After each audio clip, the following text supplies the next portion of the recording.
Okay, good day. Mayroon na naman tayong gagawin na Samsung dito. Ang problema nito guys, nagji-jerk siya, no? Pag ilagay natin siya sa spin, iikot lang siya saglit, tapos ihinto. Bumabalik yung oras, no? So ngayon, wala siyang error na nilalabas, no? Ang mangyayari sa kanya guys, sa was and spin, wala siyang was, wala siyang spin. So pag umiikot yung motor, gumagalaw lang konti yung motor, tapos wala na, babalik na siya, bibitaw na siya, paulit-ulit, no? Gagalaw konti, paulit-ulit. So ito ngayon guys ang aming ito trouble, no? Kasi nga yun ang problema niya, no? So ngayon ginalagay natin siya sa spin guys. Ayan, naka-spin mode dyan, no? Yan, no? 13. So ang nangyari sa kanya guys, na pansin namin kanina, gumagalaw lang konti yung drum, tapos hihinto, no? Para siyang nagje-jerk, no?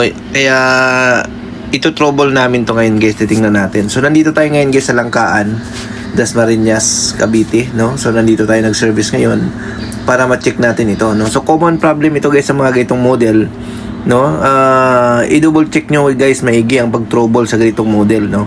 Kasi nga may mga pagkakataon talaga na nagji-jerk lang siya, no? Umiikot lang siya ng konti.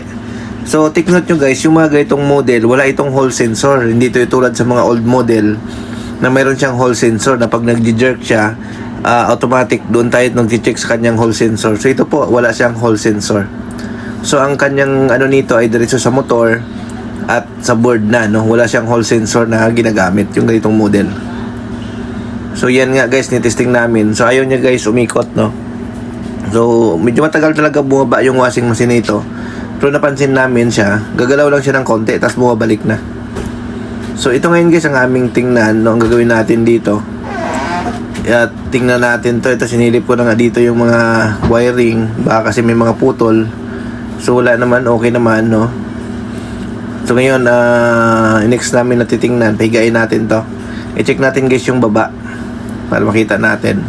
Tingnan natin kung anong kondisyon ng motor nito, no? So pahigain natin to guys para lang ma-double check natin. So ayan.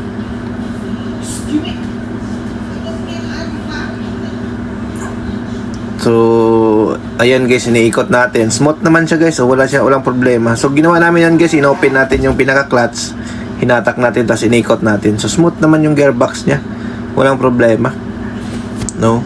So ganun po, no? Check nyo rin yung gearbox, baka may problema kapag ganyan siya na hindi siya umiikot, nagji-jerk lang. So yun. So ito nga guys, pahigain muna natin, no?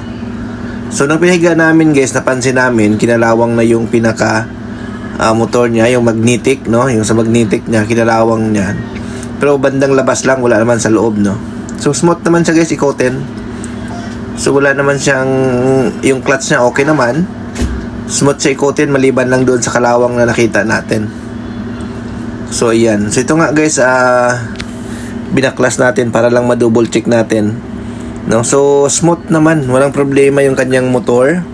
Saka yung coil niya, ayan, wala naman, malinis naman yung loob. Yung labas lang naman yung kinalawang guys, no? So babalik na natin, proceed tayo dito sa bandang board, i-check natin. Ayan, so bubunutin natin guys yung wiring ng motor dito sa board para matest natin kung okay pa ba yung motor, no? Para dito na natin sa i-check, ma-double check natin kung okay yung connection ng wiring papuntang motor. So titest natin, gamit tayo ng resistance. So ito nga, bago yan, i-check muna natin tong mga nandito, no? Pero napansin natin wala namang problema. So nung na-check namin guys, harness pala ang naging problema. Ito, putol. So ayan, kaya pala nung tiningnan namin sa taas, sinukatan namin ng resistance doon sa terminal ng motor na nakakonek sa board, wala nang reading, no? So dito guys, oh, yan. So nung na-check natin to dito, dapat meron, mababasa natin yung reading ng motor. So nakita natin, wala na siyang reading, no? So ang nangyari pala, yung harness guys na putol, parang sunog, putol siya. So medyo matagal din yung trouble natin guys, kasi nga hinanap natin yung problema, no? So dito guys, wag nyo tong kaligtaan i-check kapag ma-encounter nyo yung sakit nyan. Papunta doon sa motor, no? I-double check nyo kung buo, no? So tulad nito guys, napansin natin putol siya yung isang wire, no? Kaya pala ang nangyayari, iikot lang siya ng konti guys, tapos bumabalik. Ayan.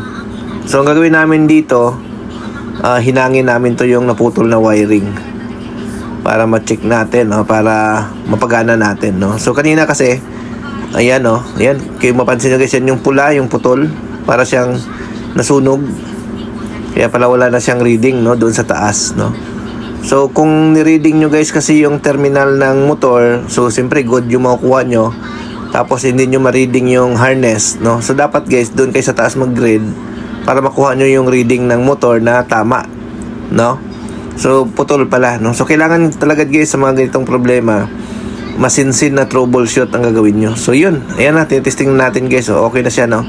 Nag-spin na siya. Ang bilis niya na guys mag-spin, no? Kapag okay yung mga wiring. So, okay na ito. So, yun, no? So, yun ang naging problema niya guys, harness. Kaya huwag nyong kalimutan i-check yung mga harness ng washing machine. Kapag na-encounter nyo ito, huwag kayo kagad mag-drop sa board. Kasi dati may napalitan kami nito guys, board talaga ang problema. So, ito naman, yung kakataon nito ay harness naman, sunog. So, check nyo lahat guys kapag nag-trouble kayo ng isang washing machine, no? Para pag once na mag-findings kayo, tama po yung maging findings, no? Although hindi naman tayo perfecto, pero at least tama yung mga maging findings natin. So, yun. Okay? Thank you. Bye-bye.